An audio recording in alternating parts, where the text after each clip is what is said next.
اکثر مریض ہمارے پاس آتے ہیں کہ ان کی کھانسی ٹھیک نہیں ہو رہی ہوتی. جب ان کے پرچے دیکھتے ہیں، ہم پرسکرپشن دیکھتے ہیں، اینٹی الرجی بھی لے چکے ہوتے ہیں، مہنگے کف سیرپ آئی بھی لیف والے بھی لیے جا چکے ہیں، درد کی دوائیں بھی لے لی، اینٹی بائیوٹک بھی لے لی. پھر اس سے پوچھا کہ آپ نے کوئی دیسی بھی ٹوٹکے کی ہے؟ بولے ہاں ڈاکٹر صاحب، قہوہ بھی لیا، گرین ٹی بھی لی، لونگ دار چینی والی چائے بھی لی، ادرک والی بھی لی، یخنی بھی پی، لیکن کھانسی ٹھیک نہیں ہو رہی ہے. انجیکشن بھی لگوائے، کھانسی بہت زیادہ ہو رہی ہے. تو آج ہم بات کریں گے اس کھانسی پر جو ٹھیک نہیں ہوتی لمبے عرصے تک. مریض کو جب چیک کرتے ہیں ہم کہ اس کی کھانسی ٹھیک نہیں ہو رہی ہے، 10-12 دن ہو گئے ہیں، کھانستے کھانستے سینے میں درد ہو گیا، پیٹ دکھنے لگ گیا، پیٹ کے مسل درد کرنے لگ گئے، گھر والے بھی پریشان ہیں کہ کھانستا رہتا ہے، اور خود بھی پریشان ہیں، نہ نیند پوری ہو رہی ہے، اور کھانسی ہے کہ ٹھیک نہیں ہو رہی.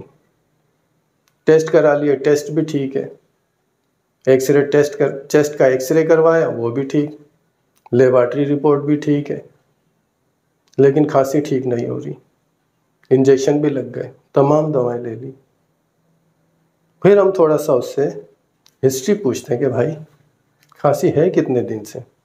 بتاتے ہیں 10-15 دن ہو گئے، 15 دن ہو گئے کھانستے ہوئے، کھانسی ٹھیک نہیں ہو رہی ہے. پھر ہم پوچھتے ہیں کہ کھانسی زیادہ کب ہوتی ہے؟ پھر وہ بتاتے ہیں کہ ڈاکٹر صاحب جب لیٹتے ہیں تو کھانسی ہو جاتی ہے، رات میں جیسے ہی لیٹتے ہیں سوتے ہیں تو کھانسی زیادہ شروع ہو جاتی ہے، بیٹھنا پڑتا ہے، پانی پیتے ہیں، کھانا کھانے کے بعد کھانسی ہو جاتی ہے شروع، پانی پیا کھانسی شروع. آخر کیا وجہ ہے؟ تو آج ہم آپ سے ایسی کھانسی کی وجہ ہی شیئر کریں گے کہ جس میں اینٹی الرجی بھی لے لی آپ نے، کھانسی کے سیرپ بھی لے لیے، ایکسپیکٹورینٹ بھی لے لیے، سپریسنٹ بھی لے لیے، کورٹیسون بھی لے لیا، انجیکٹیبل اینٹی بائیوٹک بھی لے لی، قہوہ بھی پی لیا، گرین ٹی بھی پی لی، جوشاندے بھی پی لیا، شہد بھی کھا لیا، لیکن کھانسی ٹھیک نہیں ہو رہی. تو یہاں پہ ہمیں سوچنا ہوگا 2 باتوں پر. ایک تو یہ کہ اسے لیٹتے ہی کھانسی زیادہ کیوں ہو رہی ہے، اور دوسرا کھانا کھانے کے بعد اور پینے کے بعد کیوں کھانسی شروع ہو. بس یہ 2 پوائنٹ ایسے ہیں جس میں کہ آپ ڈائگنوسس تک پہنچ جائیں گے. اور یہ 2 پوائنٹ ایسے ہیں کہ کھانا کھانے کے بعد کیا ہوتا ہے؟ پیٹ بھرتا ہے. جب پیٹ بھرتا ہے تو کھانا اوپر آتا ہے، جسے کہتے ہیں GERD, gastro oesophageal reflux disease. Gastro معدہ، ایسوفیگس غذا کی نالی، ریفلکس واپس آیا ڈیزیز. تو ایسے مریضوں کا معدہ خراب ہوتا ہے. جب معدہ ان کا خراب ہوتا ہے تو پھر انہیں کھانسی شروع ہوتی ہے. رات میں لیٹنے لگے تو وہی تیزابی کھانا اوپر کی طرف آیا اور کھانسی شروع. تو ایسے مریضوں کو جب ہم معدے کی دوا دیتے ہیں تو ان کی کھانسی ٹھیک ہونا شروع ہو جاتی ہے.